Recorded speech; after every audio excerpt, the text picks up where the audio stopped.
Iran ने America को तगड़ा जवाब दिया है और अमेरिका के जो मिडिल ईस्ट में अड्डे थे 19, उनमें से 7 अमेरिकी अड्डों को निशाना बनाया है ईरान ने। और इसके साथ साथ इसराइल को भी तगड़ा जवाब दे दिया है। ये हम बताते चले आपको कि आज सुबह अचानक अमेरिका और इसराइल ने मुश्तरका तौर पर ईरान पर हमला किया, जिसका फौरी तौर पर ईरान ने जवाब दे दिया है और तबाही मचा दी है। मिडिल ईस्ट में जो अमेरिका के एयरबेसेस थे या अड्डे थे, उनके जंगी अड्डे थे, वहां तबाही मचा दिया। और उसके साथ साथ ईरान ने एक ही वक्त में अमेरिका और इसराइल को और उनके जो सहूलतकार हैं उनको एक ही वक्त में जवाब दिया है। इसराइल में भी तबाही मचाई है।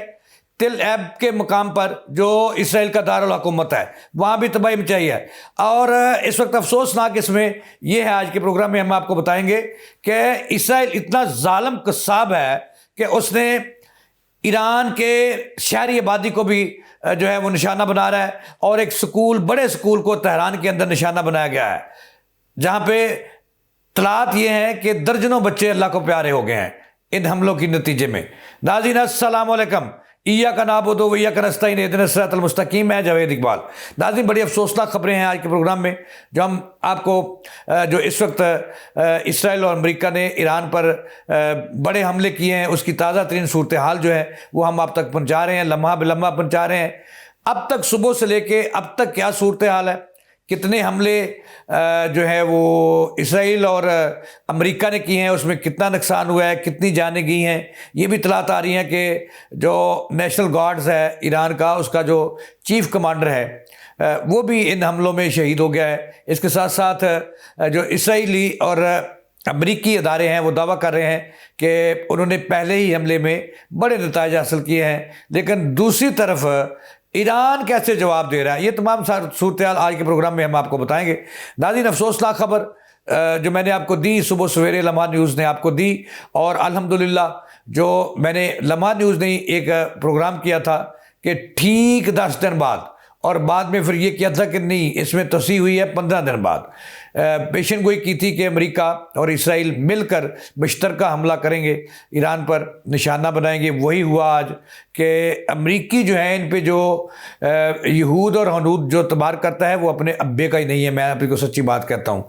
एक तरफ जिनेवा में 26 से मुज़ाकरात हो रहे हैं, वहाँ ईरानियों को एंगेज किया हुआ है, और दूसरी तरफ पाकिस्तान को अफ़गानिस्तान में एंगेज किया है। मैं आपको सच्ची बात बता रहा हूँ, आज सच मुझे बोलने दें, और सच कहने से मैं बाज नहीं आऊँगा कि वहाँ पे मुज़ाकरात के नाम पर एंगेज किया किसको, ईरान को, और ओमान के ज़रिए, और दूसरी तरफ जो है हमला कर दिया। ये कैसी पॉलिसी है? यानी कि यहूदी करते ही ऐसे। कुरान हमारे नबी सल्लल्लाहु अलैहि वसल्लम ने भी ये भी फरमाया था कि यहूदी पे कभी इतबार न करो, ये मुसलमान का दोस्त नहीं हो सकता। तो नाज़रीन, उधर मुज़ाकरात मिल जाए, इधर हमला कर दिया। और मुज़ाकरात में इसलिए जाया था कि वो टारगेट अपना फिक्स कर रहे थे।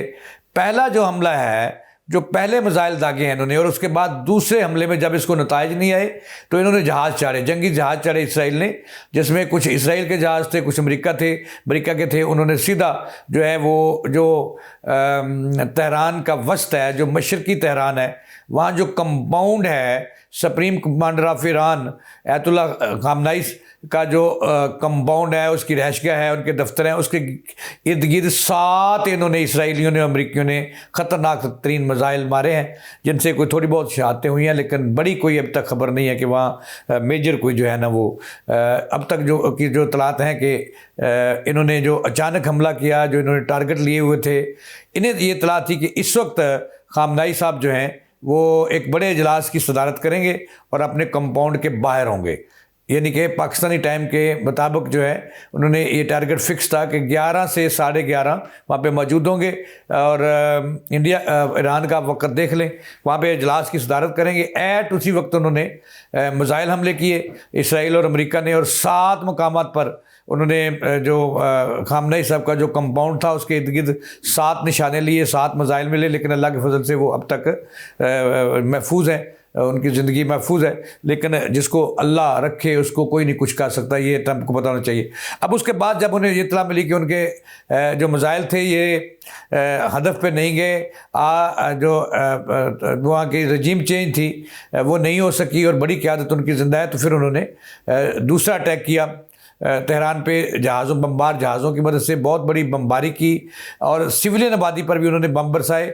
यहाँ तक कि तेहरान का एक बड़ा स्कूल जो है उसमें ये इतलात आ रही है, इंटरनेशनल मीडिया ये बता रहा है कि उस पर बमबारी की, जिसके नतीजे में 50 से ज़ायद बच्चे जो हैं और असातिज़ा वहाँ शहीद हो गए हैं। यानी कि इतनी गंदी इनकी, इतना जुल्म है। जालिम लोग तो जालिम होते हैं कि सिविलियन आबादी को ईरान के अंदर निशाना बनाया और स्कूलों को नहीं बख्श रहे, हस्पतालों को नहीं बख्श रहे। यानी कि इन्होंने कैसे बख्शना है जब गज़ा के अंदर इन्होंने हस्पतालों की ऐसी तैसी फेरी, और ये कैसे ईरान क्या है। अच्छा, उसके जो सूरत हाल है काफ़ी नुकसान पहुंचा है, लेकिन उसके जो सबसे बड़ी खबर वो ये है कि ईरान उसके फौरी 1 मिनट ज़ाया किए बगैर उन्होंने भी जवाबी हमले किए, और ईरान ने एक ही वक्त में ना सिर्फ इसराइल के तिल ऐब को निशाना बनाया, जो इनका बड़ा मरकज़ है वहाँ इसराइल का, और वहाँ जो इसकी ईरान की सबसे बड़ी बात जो है वो इसराइल की शहरी आबादी को उन्होंने आज तक, जब इन्हें इतना नुकसान हुआ है, आज तक शहरी आबादी इसराइल को निशाना नहीं बनाया। तो वहाँ पे इन्होंने फौरी मिसाइल दागे, और उसके बाद जनाब वाला एट ए टाइम उसी वक्त में उन्होंने अमेरिका को भी जवाब दिया। एक तरफ ईरान ने इसराइल को जवाब दिया कि वहाँ इन्होंने मिसाइल दागे और फिट तोड़ के निशाने और ऐसी की तैसी फेर दी इसराइल की, और वहाँ इन्होंने तबाही मचाई ईरान ने। और उसके बाद फिर उन्होंने दूसरा जो था उसके साथ ही जो थे वो चुन के निशाने पर जो पहले लिए हुए थे कि अमरीकी जो एयर बेसिस थे अरबों के अंदर, तो वहाँ निशाने लिए। तो मैं कहता हूँ कि इस वक्त तक की जो इतलात हैं वो ईरान जो है वो उसका बारी है और वो ऊपर है उसका हाथ, क्योंकि 2 दुनिया की जो बड़े सूरमे हैं उनको जवाब दे रहा है एक ही वक्त में। एक निहत्था मुल्क, एक कमज़ोर मुल्क, मुसलमान मुल्क जिसका नाम ईरान है। एक तरफ जो है उन्होंने इसराइल में जवाब दिया हमलों का, और दूसरी तरफ उन्होंने अरबों ने जो उन्हें अड्डे दिए हुए अमेरिका को, वहाँ पे 7 अड्डों को निशाना बनाया। इसराइल और अमेरिका ने ईरान के 7 शहरों को निशाना बनाया, उनके वफाकी दारुल हुकूमत तेहरान समेत, और उसके जवाब में उतने ही शहरों, यानी कि ईरान ने जो 7 जो मुल्कों के अंदर 7 शहरों में जो अमेरिकी फ़ौजी अड्डे उनको निशाना बनाया एक ही वक्त में। अब मैं बता दूं कहाँ कहाँ। ये देखें, सऊदी अरब के 2 जहाँ पे फ़ज़ाई अड्डे हैं अमेरिका के, सऊदी अरब के, एक तो सुल्तान एयरबेस है जद्दा और रियाज के दरमियान, उसको निशाना बनाया, अच्छा किया। ईरान ने उसको निशाना बनाया अमरीकी अड्डे को। और दूसरा अल रियाज के करीब जो है अम्बेसी है या अड्डा है, अभी तक ये इतलात आ रही है अमेरिका का, उसको निशाना बनाया है।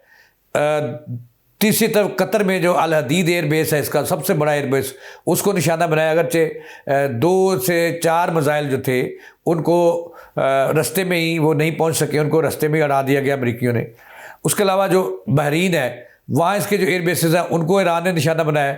और इसके अलावा जो कवेत पर ये कहा जा रहा है कि जो अड्डे थे वहाँ पे भी निशाना बनाया, मिस्र में निशाना बनाया है। इसके अलावा अब मैं एक और ख़बर आपको दूं कि इराक़ पर भी इसराइल ने हमला किया है, और इराक़ पर मैंने अपने एक प्रोग्राम में किया था कि 4 मुल्क हिट लिस्ट पे हैं अमेरिका की। जब वो जंग हुई तो उनको भी निशाना बनाएगा। अब इसराइल के मिसाइल जो हैं वो इराक़ पर भी, चूँकि इराक़ ने उन्हें कहा था कि हमारी सरजमीन इस्तेमाल नहीं होगी, उसको भी निशाना बनाया है। तो कहने का मतलब यह है कि अगर हम तबाह हो गए, इनके ईरान तबाह कर रहे हैं वो, तो ईरान ने भी कसर नहीं छोड़ी, पूरा इनका जवाब पत्थर से दिया है मर्द मुजाहिदों ने कि 7 शहरों में जो अमेरिका के अड्डे हैं उनको निशाना बनाया। इस वक्त पूरा जो है इस जंग में जो मिडल ईस्ट है वो पूरी तरह जो है इन्वॉल्व हो चुका है, जंग की लपेट में आ चुका है, और वहाँ पे बर्बादी हो रही है। और सबसे बड़ी बात जो आज के प्रोग्राम का हिस्सा है कि मुझे ये समझ नहीं आई अमेरिका की स्ट्रेटजी कि एक तरफ मुज़ाकरात और दूसरी तरफ फौरी हमला। अब वो जो चाहते हैं, अमरीकी क्या चाहते हैं? अमरीकी ये चाहते हैं कि किसी सूरत जो आयतुल्ला अली ख़ामनेई हैं उनको और ईरान के सदर को और जो पासदारान इनकलाब हैं उनके चीफ़ हैं उनको मंजर आम से हटाकर वहाँ पे अपने बगल की बच्चे की हुकूमत बनाई जाए, और जितनी जल्दी हो सके उतनी जल्दी ये ऑपरेशन मुकम्मल करें। अयतुल्ला खामनेई जो इस वक्त अड़े हुए हैं, डटे हुए हैं, उनको मंदिर से हटा दें, उनको शहीद कर दें, तो फिर वो अपनी मर्ज़ी की हुकूमत बना लें और फिर कहीं कि रजीम तक आ गई है। अब इसमें जो बात है करने वाली वो ये है कि देखें, एक तरफ पाकिस्तान को उलझा दिया है इन दोनों ने, तीनों एक हैं, यहूद अनूद। अब देखें, जो इंडियन वज़ीर आज़म इसराइल के पास गए, वहाँ पे मीटिंग हुई, उन्होंने कहा कि हम अफ़गानिस्तान के साथ हैं, असला भी देंगे, सारा कुछ देंगे। तो वहाँ पे पाकिस्तान को एंगेज किया, उनसे हमले करवा के फिर पाकिस्तान ने जवाब तो देना था, वहाँ पे एंगेज किया, और वहाँ पे अब उसके बाद जो है ना वो यहाँ पे उन्होंने हमले करवा दिए हैं। अब सूरत हाल इंतहाई कशीदा है। मैं आखिरी बात आपको बता दूं कि अमेरिका तो वहाँ से हज़ारों मील दूर बैठा है मिडल ईस्ट से। अब मिडल ईस्ट की कमबख्ती आ चुकी है और 7 एयर बेसेस हैं 7 मुल्कों में, 19 है टोटल, में से 7 एयर बेसेस को आज पहले ही रोज़ ईरान ने निशाना बनाया अमेरिकी अड्डों को, और वहाँ तबाही मचाई है, वहाँ चीखों की आवाज़ें हैं, वहाँ तबाही है। लेकिन ज़्यादातर यही कहा जा रहा है कि वहाँ अमेरिकी अपने फ़ौजी निकाल चुका है। इसके साथ ही जावेद इकबाल को दें इजाज़त, अल्लाह के बाद।